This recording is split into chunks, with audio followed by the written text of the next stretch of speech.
de Max Security cerca de ti. Un programa enfocado netamente a toda la problemática que lamentablemente vivimos en la ciudad y en el país, que es la inseguridad. Programa a programa vemos y tocamos varios tópicos, varias situaciones y recomendaciones que todos en su momento tenemos que atender y sobre todo trabajar en prevención. El día de hoy nos vamos a enfocar en la gran problemática que está sufriendo actualmente el país, que son los secuestros, lamentablemente. Vamos a enfocarnos en el antes, durante y después, qué hacer ante esta situación. Y como todo tipo de delito, pues siempre tenemos que analizarlo desde antes, durante y después. Por eso le estamos dando este enfoque a esta gran problemática que tenemos que combatirla todos, conjuntamente con las autoridades, conjuntamente con la ciudadanía y como dice el dicho, y que no sea solamente un dicho, sino un hecho, la seguridad es de todos. Por eso, hoy, con mucho agrado, con mucho gusto, tengo a mi amigo invitado a este programa de secuestro, persona que ha pasado por esta problemática, persona que ha vivido este conflicto que tenemos, que se trata del ingeniero Víctor Huerta Jubín. Querido Víctor, bienvenido a este programa Max Security cerca de ti. Muchas gracias, John, por la invitación. Realmente es un honor estar aquí en este canal Televisión Digital y contar con tu amistad y con todo gusto responder tus preguntas. Sí, como indicaba al inicio del programa, sé que tú has vivido una situación de secuestro. ¿Me recuerdas, por favor, la fecha? ¿Cuándo fue? Fue en enero de 2020, hace 4 años y medio aproximadamente, y sí, fue una situación difícil. Entonces, el programa o la entrevista lo vamos a dividir en 3 partes. ¿Cuáles son las situaciones que tuviste que vivir, que pudiste evidenciar en el antes? Luego iremos a lo que pasó durante y luego cuáles son las recomendaciones o qué pasó en el después. Cómo tuviste que, obviamente, fortalecer tu entorno. Cuéntanos un poquito de la situación en el antes del secuestro. Bueno, yo soy un guayaquileño de 47 años de edad, soltero, no me casé, sin hijos.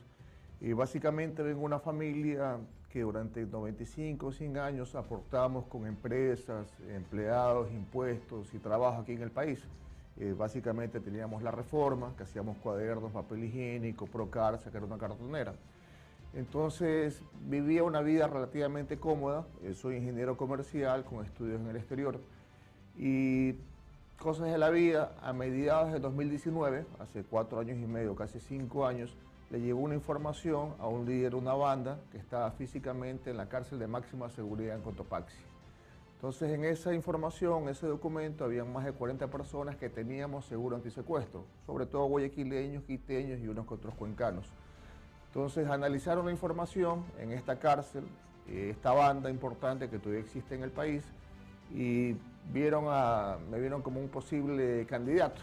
Entonces me hicieron 4 o 5 meses de seguimiento, pusieron o me hackearon mi WhatsApp, mi mail, también había complicidad del administrador de mi organización, cosas de la vida, él tenía más de 30 años trabajando para nosotros, para mi familia. Entonces hicieron un seguimiento completo para ver también si había efectividad, a ver si mi familia obviamente iba a pagar por un secuestro. Esto no es un secuestro expreso, no es un secuestro que es al azar o lo planifican un día, 2 días. Estos fueron 4 o 5 meses de planificación para obviamente obtener un monto alto, basados en el seguro antisecuestro americano que tenía, ¿no?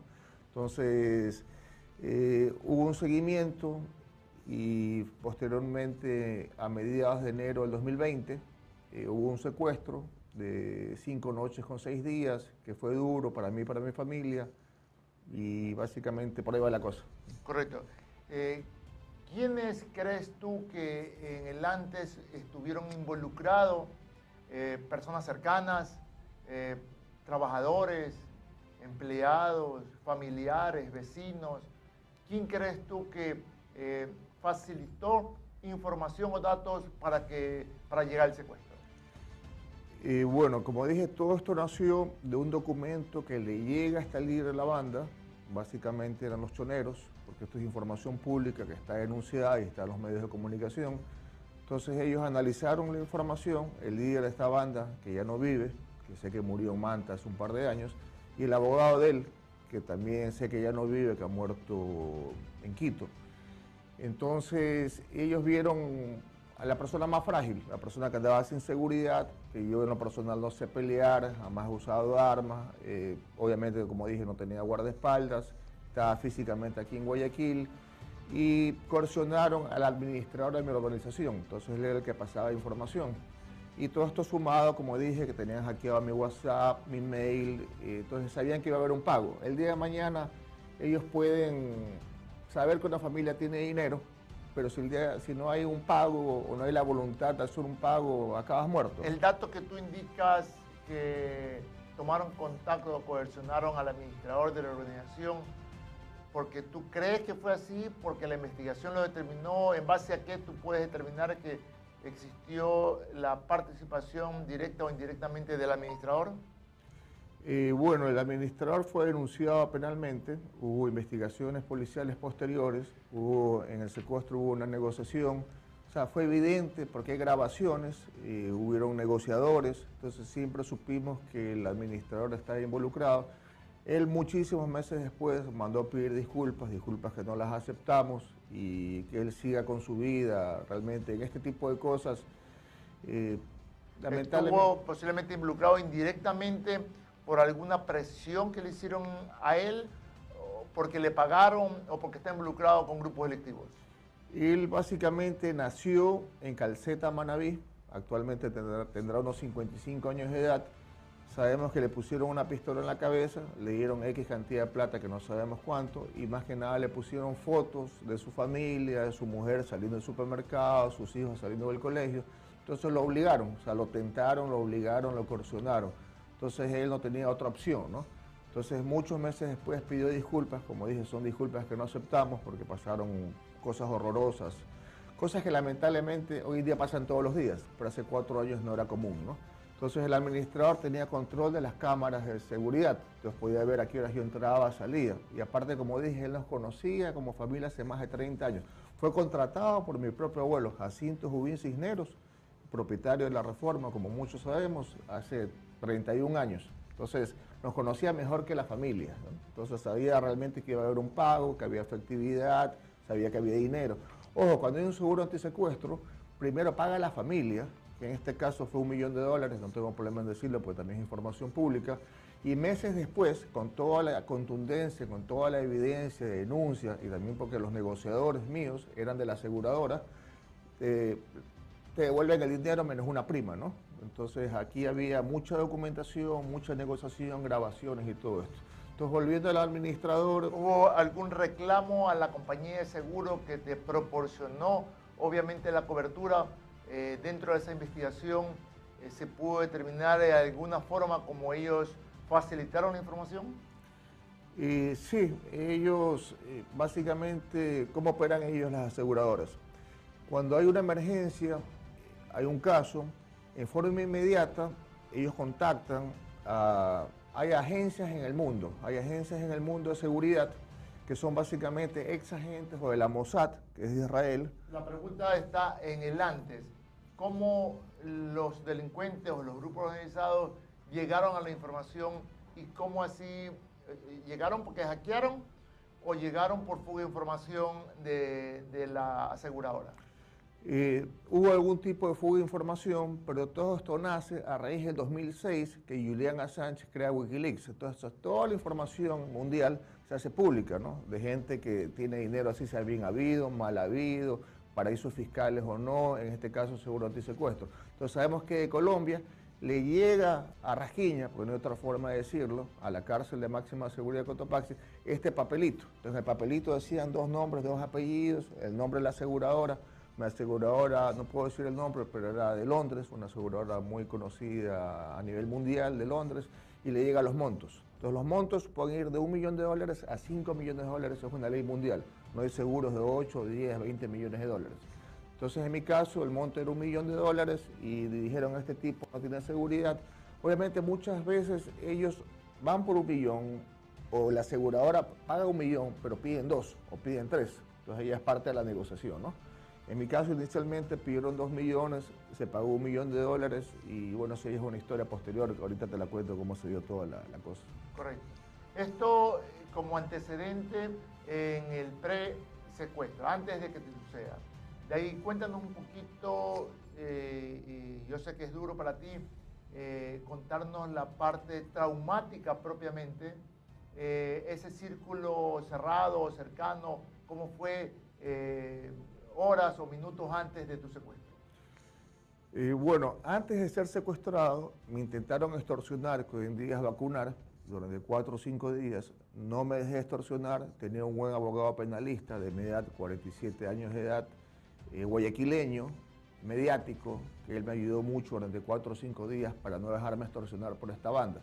Como no lo permití, me acuerdo que me fui físicamente a la gobernación del Guayas, que Pedro Pablo Duarte era el gobernador, a poner una denuncia, y puse una denuncia por intento de extorsión. Tontamente la puse porque al salir de la gobernación, 5 o 6 cuadras más allá, en la zona rosa, o en Roque y Rocafuerte, a una cuadra, me acuerdo, del Hotel Ramada, y básicamente frente a un carro, y 2 o 3 personas colombianas con acento colombiano me cogen y me meten. Entonces básicamente me encapuchan. Soy sincero, como jamás he peleado, jamás había vivido una situación así. A los 10 segundos creo que ya me había orinado mi calzoncillo, mi pantalón, me tenían físicamente, me tenían psicológicamente, y básicamente son gente que viene de la frontera norte, de la ELN o paramilitares o la FARC, que son soldaditos, que son desde niños. Entonces no tienen miedo escénico, tienen un guión, no discuten entre ellos. Y en mi caso era estar encapuchado, sin poder ver, no hablan contigo. Y los secuestros ahora duran 5, 6, 7 días, como fue el mío, ya no es como antes, 2 o 3 meses. Cuéntanos un poquito cuál fue tu vivencia en esos 5 días que tuviste secuestrado, ¿verdad? Sí, fueron 5 noches con 6 días. Básicamente, como dije, estabas encapuchado, estaba en calzoncillo, sin camiseta, estaba en una casita de 4 por 4 metros cuadrados, las paredes pintadas de negro, un techo de zinc, un foco de los antiguos en la mitad. Muchísimo calor porque era Naranjal, provincia del Guayas. Era una hacienda manguera que después por investigaciones sabíamos exactamente la ubicación, pero yo podía oler el mango y podía escuchar también el mango que caía. Acuérdanos que era invierno, ¿no? Entonces estábamos básicamente a 1 hora y media de Guayaquil.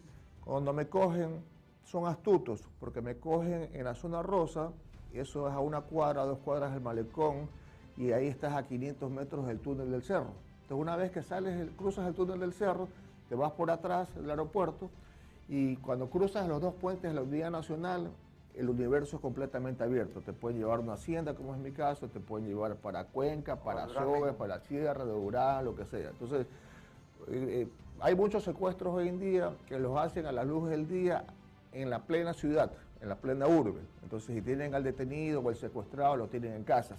Entonces, eso facilita un poco el trabajo de la UNACE. En mi caso, como era algo muy planificado, era una banda grande, sabían dónde me cogían. O sea, me cogieron y iban a velocidad normal. Ojo, no es que vas a 200 kilómetros por hora, vas a velocidad normal para no llamar muchas alertas. Y a plena luz del día, fue, me acuerdo, 1:30 de la tarde, día entre semana, como dije, Roque y Rocafuerte, al pie de uno, como anécdota, iba a comer unos bollos, unos negros corosos, que ya no existen, creo que los negros ahí físicamente, y no sentí el carro y para adentro, ¿no? ¿Te dieron bebida, te dieron alimentación, qué te decían? Bueno, básicamente cuando me cogieron... Yo sé que no da ganas de comer, obviamente, pero... No, ahí tengo que ser sincero, yo lloraba, yo gritaba, calculo que al segundo día hablaba solo.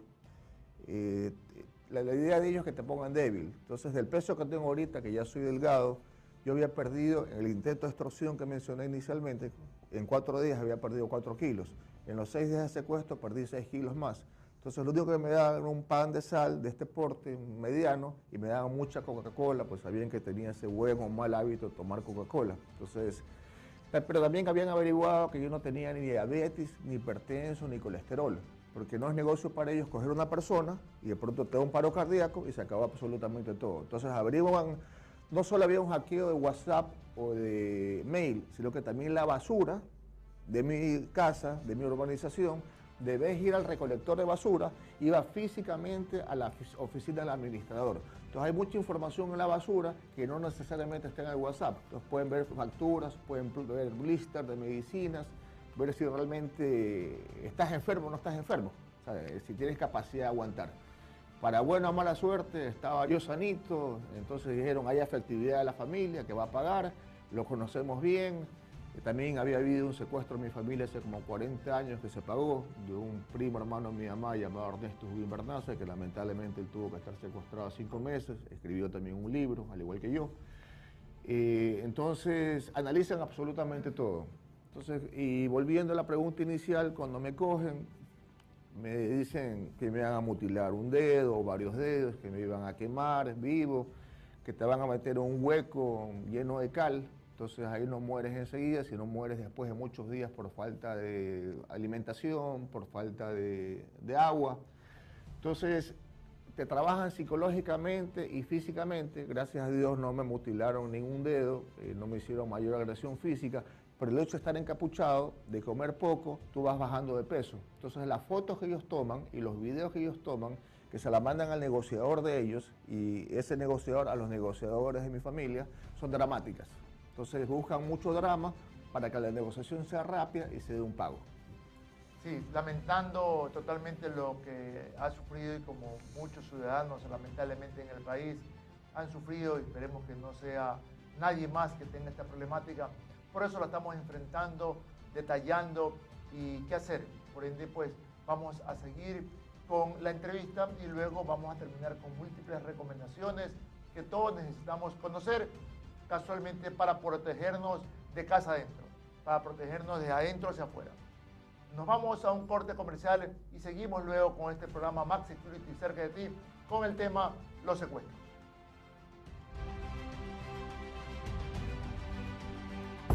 Aquí iniciamos el espacio publicitario. Aquí iniciamos el espacio publicitario. ¿Alguna vez has soñado con crear tu propio programa de televisión, un video comercial, un podcast, conferencias o streaming? En Canal TV Digital hacemos que esas ideas se hagan realidad. Aquí solo trabajamos con lo mejor, equipamiento de última generación para asegurar la más alta calidad en cada producción, de noticias, farándula o deporte, un escenario de entrevistas, un espacio para producciones más creativas. Tenemos todo lo que necesitas. Alquilar nuestro estudio es fácil. Elige la fecha y el espacio que necesitas y listo.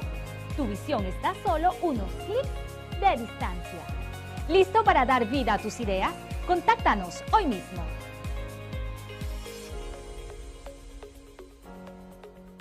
Seguimos como el primer programa de seguridad del país, Max Security cerca de ti, con entrevistas, reportajes, medidas de autoprotección, seguridad ciudadana y todo lo que usted necesita para sentirse seguro.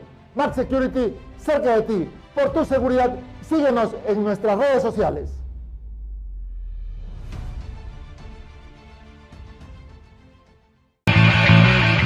Amigos, todo el fútbol nacional e internacional lo tendrás aquí en Ídolo del Astillero. De 1:30 a 2 de la tarde tienes una cita con nosotros y con el fútbol.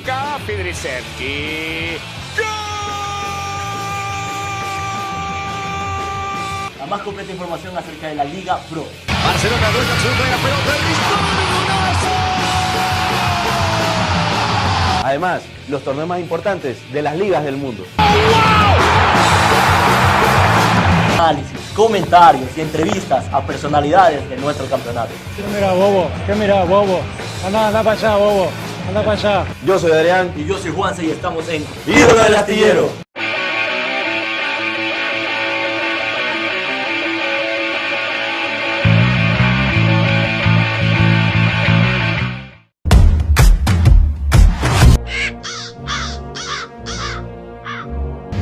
Ay, faranduleros, descansa en paz. ¿Y todos están aquí? Sí, mira, allá estábamos con todo. Mira, allá está de boca en boca. Allá está Noche con Mariana. Ay, descansa en paz, faranduleros. Qué paz, farandulero revive todos los días de 2 a 2:30 de la tarde. O sea, ¿ya todos los días? Sí, pero hay un problema. ¿Cuál? No tengo quien me acompañe. Ay, pues me tienes a mí, pues. Y a mí también, si es que se puede, claro.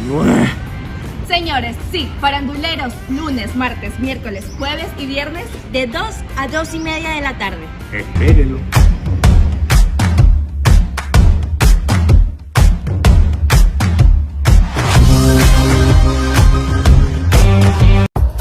Aquí finalizamos el espacio publicitario. Aquí finalizamos el espacio publicitario.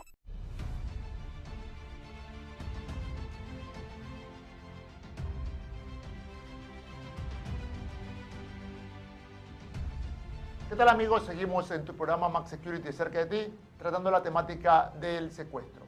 Con mi amigo Pana, que hemos obviamente tratado mucho este tema en varios sitios del país, como indico, el tema del secuestro. El ingeniero Víctor Huerta Jubín. Vamos a continuar con este relato y quiero terminar esta segunda fase de la entrevista que tiene que ver con el momento traumático que tú viviste en los días de secuestro. ¿Qué pasó? ¿Qué más te sucedió o qué te pudiste enterar en tu entorno en los días de secuestro? Sí. Bueno, en los 6 días que me tocó estar secuestrado, que después supe que fueron 6 días, porque tú ahí pierdes noción de tiempo, de espacio, como dije, a veces estás hablando solo, estás llorando, estás gritando, estás pidiendo que te maten, que tu vida no vale nada. Y básicamente la tortura psicológica es que ellos no hablan contigo, entonces tú escuchas muy rara vez a alguien conversar por ahí entre ellos, acento colombiano como decía, y solo me sacaban la capucha para tomarme fotos y mandarla a mis familiares. Y ellos siempre estaban encapuchados, con camisas mangas largas, con guantes, me imagino por si tenían tatuajes para no ser visibles. Pero creo que lo más duro que sabemos que fue aproximadamente en el 4.º día, ingresaron una persona que yo en mi libro le puse mendigo, pero resulta que no era un mendigo, era una persona que vivía en la zona, que trabajaba, que pagaba impuestos, que tenía familia, que lo habían capturado, más que nada para dar un ejemplo de lo que me podía pasar a mí. Entonces, lamentablemente, a punta de machete, en la habitación donde yo estaba, lo mataron, ¿no? Y hasta para eso son profesionales, pues saben exactamente cómo cercenar a una persona. Pues entonces era un griterío, yo gritando, este hombre el dolor, yo gritando el miedo, y ahí, como hacen hoy en día, le cortaron la cabeza, pusieron una escoba a su cabeza, una escoba, y te ponen nariz con nariz. Entonces te ponen nariz con nariz, y me dijeron que yo no podía cerrar los ojos, sino a mí me cortaban la cabeza. No sé cuánto tiempo habrá estado así en el suelo con la cabeza de este señor, 2 horas, 3 horas, 4 horas, no lo sé. Pero mis traumas posteriores eran más que nada cuando dormía y... Luego vamos a lo posterior, sí. ¿No? ¿Qué otra situación traumática viviste durante ese tiempo? O cuéntanos ya en la parte, ¿cómo te liberaste? Lo has dicho claramente que tuvieron que pagar una recompensa de $1 millón. Obviamente asumo que por esa recompensa no hubo una situación, un trabajo de sacarte de ese secuestro por parte de la policía, sino que te dejaron libre. ¿Cómo fue tu fuga, tu vida, tu libertad? Sí, básicamente cuando me secuestran, 3 horas después o 4 horas después, llaman a un familiar mío o a mi papá y le dicen que esto no es personal, son negocios que sencillamente me tenían chequeado y que han procedido a secuestrarme, que son la banda tal. Y dijeron, está grabado, que ellos tenían poder de ciertos policías, militares, prensa incluso. Entonces, UNACE. Entonces, en el momento que había contacto con la policía, obviamente me iban a matar a mí. La policía sí sabía lo que estaba pasando, porque el secuestro fue un lugar público. Entonces, pero se trató de que no estuvieran las negociaciones. Lo que sí hicieron es que al 6.º día, un policía vestido de civil, pactado esto con los delincuentes, fue físicamente a Tulcán, o estaba en Tulcán, provincia del Carchi, en el Banco Pichincha, que ahora yo lo puedo decir, retiró, ya estaba pactado, la cantidad, $1 millón en un bolso, esto fue como a las 8:30, 9 de la mañana, y ahí lo tuvieron paseando, esta banda lo tuvo paseando por la provincia del Carchi durante 4 o 5 horas. Entonces a la 1, 2 de la tarde aproximadamente, se dio el pago en la frontera norte. Hay un río Carchi, que yo vi fotos posteriores kilométricas, que hay estas cámaras bien avanzadas. Se ve como una persona, con una gorra, unas gafas, le da un bolso a otra persona, en el pleno se ve como un riachuelo, que es el supuesto río Carchi. Entonces se dio esta transacción, ¿no? 3 horas después ya me liberan, y yo estaba, como dije, en Naranjal, provincia del Guayas, pero son tan astutos que me trajeron de regreso a Guayaquil y me dejaron en Guardia Central casi cerca de mi casa. Ha habido muchos secuestros, que incluso secuestros más cuantiosos que el mío, que los secuestradores dejan físicamente a los secuestrados en su casa.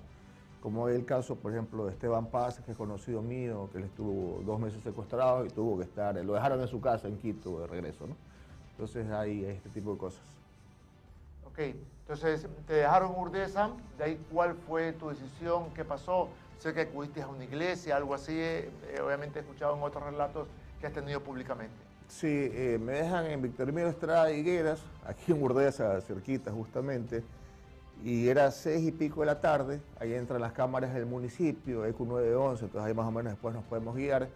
Y yo no tenía teléfono celular, no tenía reloj, billetera, y en mi desesperación empiezo a correr, y corrí unas 6 cuadras, no sabía dónde meterme a esconder. Estás paranoico, estás loco, estás delgado, estás débil, estás delirando.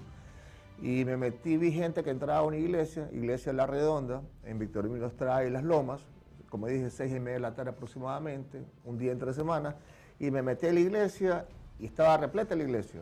Y vi la puerta más lejana a la derecha y corrí, abrí esa puerta y vi un padrecito llamado William González, que ahora es amigo mío, y estaba confesando. Yo jamás lo había visto en mi vida y me lancé como arquero, lo abracé. Él pensó que yo era un mendigo, que se quería suicidar o que estaba drogado o lo que sea, porque había bajado de peso, estaba en mal aspecto. Y la gente que estaba en la iglesia me reconoció, decían, el nieto Jacinto Jubín, que estaba secuestrado, que esto, que el otro, y a los 20, 30 minutos, ahí sí ya llegó la policía, llegó mi papá, llegó los negociadores. A propósito, los negociadores eran judíos colombianos de la aseguradora, eran dos ex agentes de la Mossad, que es la Central de Inteligencia Israelita, entonces son gente que está entrenada para este tipo de situaciones. Estimado Víctor, yo sé que es traumático, como ya lo has relatado, pero ¿qué recomendaciones finalmente en base a tu lamentable experiencia podemos dar a todos nuestros seguidores? 4, 5, 10, 8 recomendaciones puntuales que tú puedes indicar en base a tu experiencia. Hoy en día desconfíen de absolutamente todo el mundo, sea familia, sea amigos, conocidos, lo que sea. Cuiden mucho la información. Yo hace 4 años evidentemente no tengo chats de grupos de WhatsApp. Entonces a veces uno tiene 20, 30, 40 personas, uno bromeando, da información. Tú nunca sabes dónde va a llegar esa información. También, por ejemplo, tú que haces un excelente trabajo a nivel de polígrafo con Max Security, a mí mucha gente me pide consejos. Le digo, si el día de mañana tienes un contrato entre privados, tienes desconfianza del administrador de la organización o de un empleado tuyo de la compañía, pues ya no es tan costoso y puedes tener un polígrafo. Entonces realmente eso es una opción también. Hay otra. Hace 4 años, después de mi liberación, me llevan a Quito. La policía me llevó a Quito y han sido buenas personas conmigo, me han cuidado, me han aconsejado todo este tiempo, ¿no? Y he hecho muchas cosas gracias a ellos. Y me pusieron a mí en la fiscalía, en Quito, en el hospital Eugenio Espejo, me pusieron un chip antisecuestro. Entonces este chip, que antes podía ser costoso, hoy en día uno busca en Google, busca en Amazon, pones chip antisecuestro o chip localizador y por 50 o máximo $100 puedes tener el arrocito que va en una parte de tu cuerpo y tienes un chip transmisor. Entonces básicamente si uno tiene un hijo, tiene un pariente, uno pone la aplicación en el teléfono celular y en menos de 10 segundos ubica a la persona. Hoy en día hasta los carros tienen chips, hasta los animalitos, los perritos por $50 uno los puede localizar donde están. Entonces las personas, en mi opinión, deberíamos tener también un chip, ¿no? Y también esto va con un botón de pánico. Entonces si te quieren robar o secuestro express, tú activas el botón de pánico y va a la compañía de seguridad que también alerta automáticamente al ECU 911. Entonces hay muchísimas formas de prevenir, sino que lamentablemente hasta que no nos pasan las cosas no nos damos cuenta. Pero podría, por ejemplo, hace 2 semanas o 3 semanas, gracias a Dios, la comunidad indígena en Colta, Chimborazo, me dieron el bastón de mando indígena, ¿no? Casualmente a esa pregunta sí. Voy a ingresar para terminar el programa. Sé que presides la Fundación No Violencia. Cuéntanos un poquito de tu fundación. Básicamente, bueno, en un minuto, la Fundación No Violencia está hace 33 años en Ginebra, Suiza. Es la principal fundación en todo lo que tiene que ver con talleres y programas sociales de no violencia. El logo se origina por la muerte de John Lennon en el 80. Yoko Ono, que es la presidenta de la fundación, la viuda de John Lennon, ella mandó a hacer una escultura.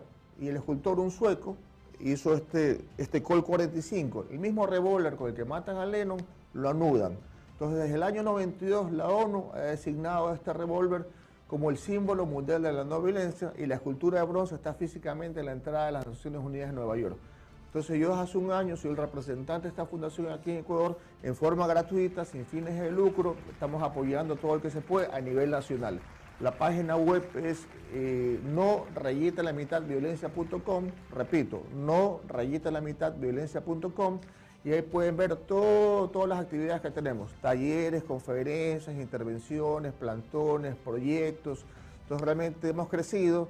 Jamás me imaginé que esta tragedia que viví se iba a convertir obviamente en un activismo al 100%. Pasé de ser un empresario, un pseudo empresario con virtudes y defectos, a ser un activista por la no violencia. Mi estimado Víctor, ha sido un placer, un gusto compartir este programa contigo, lamentando 100% lo vivido y que, como tú indicas, pues es y va a seguir siendo testimonio para casualmente erradicar la violencia que todos ansiamos en nuestro país. No obstante, pues tus vivencias las estás compartiendo para que obviamente ver formas, métodos, ¿por qué no preventivos? Y obviamente también concientizando a todos los ciudadanos y a las autoridades para erradicar la violencia. Este ha sido un programa más de Max Security cerca de ti. Síganos en nuestras redes sociales. Lo último, sí. Por favor, tu despedida. La despedida ahí. Básicamente, somos 17 millones de ecuatorianos que queremos y merecemos vivir en paz, independientemente de que seamos altos, bajos, gordos, flacos, cholos, blancos, indígenas, mestizos, lo que sea. O sea, queremos y merecemos vivir en paz. No importa que el gobierno sea de derecha, de izquierda, del centro, de lo que sea. Sencillamente esperamos que el gobierno actual, que los señores policías, señores militares hagan su trabajo, por favor. O sea, queremos vivir una normalidad parecida a lo que vivíamos hace 3 o 4 años. Así que metámosle fe, metámosle ganas. No es fácil, pero es lo que tenemos, fe y ganas. Gracias. Por favor, síganos en nuestras redes sociales de Max Security y TV Digital. Podrán replicar y compartir este programa con todos sus allegados. Que tengan un buen día.